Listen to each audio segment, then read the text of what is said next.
Today, as I said, Susan Lee has released her plan to save the Liberal Party.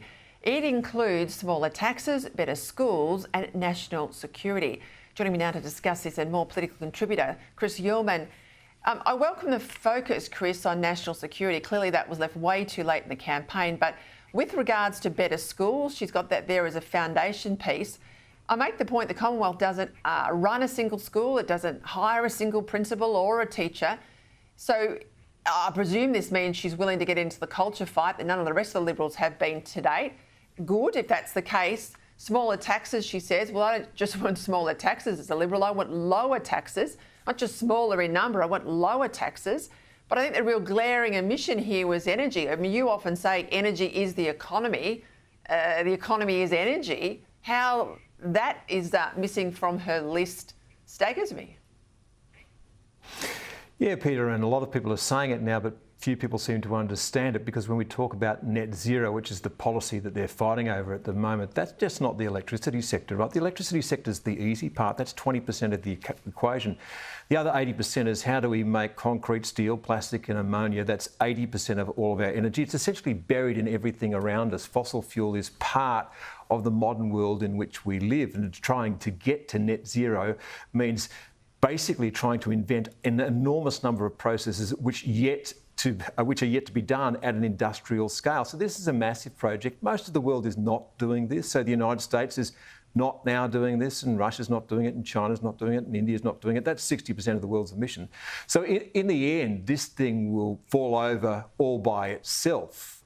Physics will make sure that's the case. But unfortunately for the coalition along the way, they're going to tear themselves apart on this, on a policy position, because clearly the Nationals, or the large part of the Nationals, have a different view to the Liberal Party. I assume now they'll spend the next 3 years fighting over this, over a policy position which should be reasonably easy, because from a Liberal point of view, what will be required to try, without succeeding, to hit net zero will be permanent COVID-level intervention in your lifestyle. We've only just begun to see the tip of this iceberg. Yeah, I will make the point too. Net zero isn't just, as we've discussed, energy, and energy isn't just electricity. It's all those other things you talk about. But net zero is also agriculture. It's transport. I mean, if we go down this path, and yes, you're right, we'll get to 2050, the world will not be at net zero. Australia will not be at net zero. But along that way, we'll have sent farmers off the land. We will have radically changed our national herd for meat livestock. We will have radically changed the way we move around this country. We will have changed the dynamic of the cars and the choices people have. All of that will go, because we'll have all the policies in place. We'll be setting ourselves over a cliff. We will not get to where we want to be, and we'll damage ourselves and our economy in a way I think that we will not be able to repair, though, Chris, in that same time frame. That's why you've got to call it out now and bring it to an end. And the coalition's done a terribly bad job at trying to explain this to people, and it shouldn't necessarily be that difficult, and they can point to international examples, and I'll give you the latest one, which is Mark Carney, the very liberal, small L liberal, leaning Prime Minister of Canada, has said that he wants Canada to be an energy superpower. Not a green energy superpower, but an energy superpower. And he's talking about oil and gas exploration and pipelines as the first things off his lips when he was talking about that. So not even Canada now is signed up to net zero. And if you look down in Victoria, and this is the counter-argument to the sense we're seeing in Canada, even from the left-leaning Carney, you've got the state there wanting to move to 95% renewable power by 2035. And this was put out in some detail on the weekend ahead of the budget tomorrow night. They want renewable energy zones covering about 7% of the state's land, 5.2 million solar panels, 1,000 onshore wind turbines, countless of them offshore as well, 4 new transmission projects. Their own documents say, and I quote, wind and solar generation are inherently variable. It's not uncommon to experience periods when there's little wind and sunshine.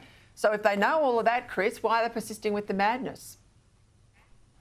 Well, one can only wonder, and they only have to look back to last year in April, where across April and May, over a period of about 3 or 4 weeks, there were long periods of time when there was no solar power and there was essentially no wind. And when that happens, you need 100% backup of all of that stuff. You simply cannot do that with batteries, so you need some sort of firm, dispatchable source of energy to keep the lights on. Now that's got to be gas, but of course the same people in Victoria who want this ridiculous system, I note now they say that they're going to have more transmission lines, that's going to fix it.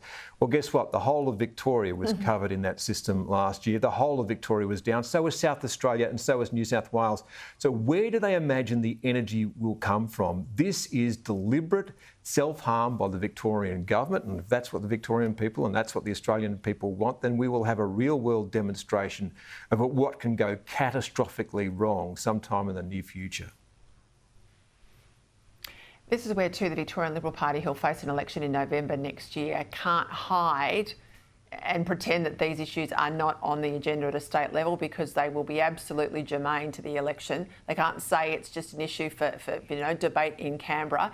They're actually going to have to get off the fence, where they've sat for too long with barbed wire, get off the fence and put some of this to the electorate before people vote next year. Hey, Joe Biden, diagnosed today, very sadly, with a very aggressive form of prostate cancer, Chris. As sad as that is, the timing of it, I think, is pretty sad for his family, of course. He's in the twilight of his years. He's trying to protect what little is left of his legacy. Out comes a book, though, that says, the administration conspired to hide his cognitive failures while he was in office. Do you think we'll ever really know who was running the country during his presidency? No, Peter, and it was terrifying. And there was a conspiracy of silence, not just in his office, but through a lot of the mainstream media, some of whom now I notice are writing books and apologising for the fact that they helped essentially to cover this up. And can I say that after Scott Morrison lost the last election in 2022, Anthony Albanese made a flying visit to Japan to the Quad, and that was the first time I had seen Joe Biden in the flesh. And when I saw him walking, it was obvious to me that this was a man who was in physical decline and looked to be in cognitive decline, and that was from seeing him from a distance for a short period of time. Now, if that wasn't screamingly obvious to every single journalist who was covering that particular beat, then I don't know what else, what to take from it. That it was complete failure of them to bring to the public's attention something which was of real importance to the American people, and God knows who was running that country over the course of the last 4 years. And of course, he wanted to go around again, and if he wanted to go around again and he'd been elected, we would have been contemplating Kamala Harris becoming the president should he get any sicker. So thank goodness that one didn't happen. Thank you, Chris.